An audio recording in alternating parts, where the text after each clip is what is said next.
Philippines' most admired personalities, a reliable and multi-talented actress, our Chinita royalty, Miss Kim Chu!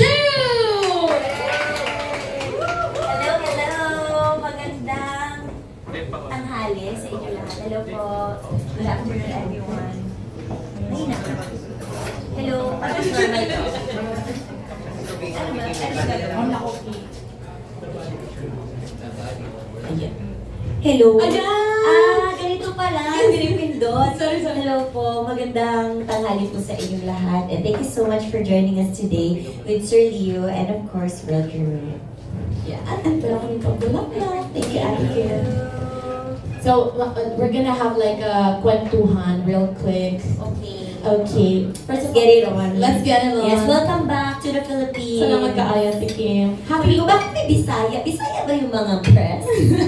But madami din kasi ng Bisaya Oh, all over the okay, world. okay. First of all, happy 20 years, Ate Kim, sa industry.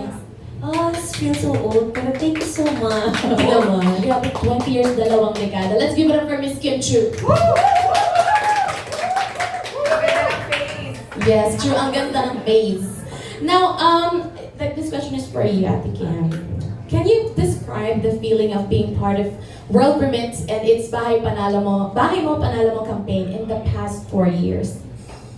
Bahay Mo Panalo Mo campaign, actually, nakarelate ako dyan kasi nung nanalo akong PBB, may pa-house and lot ang PBB dati. So parang it gives so much memory sa akin na parang nakakatuwa na parang dreamer ka lang, tapos iba pa rin talaga yung pakiramdam na magkaroon ng sariling bahay.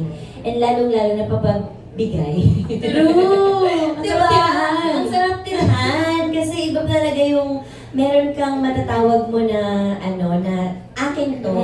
And then nakakatuwa that World Remit ay nagkaroon ng ganitong initiative na bigyan every year, for 4 years, Yes. yung bawat Pilipino na mga OFW natin na napakasipag, and syempre hindi biro ang magtrabaho abroad, and hindi rin biro ang magpadala ng pera kasi every piso nga counts pag pinapadala natin dito sa Pilipinas. And masarap din yung pakiramdam na as a long time user ng World Remit, ikaw ang manalo ng bahay mo, panalo mo. So nakakatuwa yung ganong na parang tumutulong ka sa pamilya mo, but at the same time nagkaroon ka ng reward from World Remit. So, yes, amazing. Iba yung feeling kapag meron kang sarili mong bahay and investment.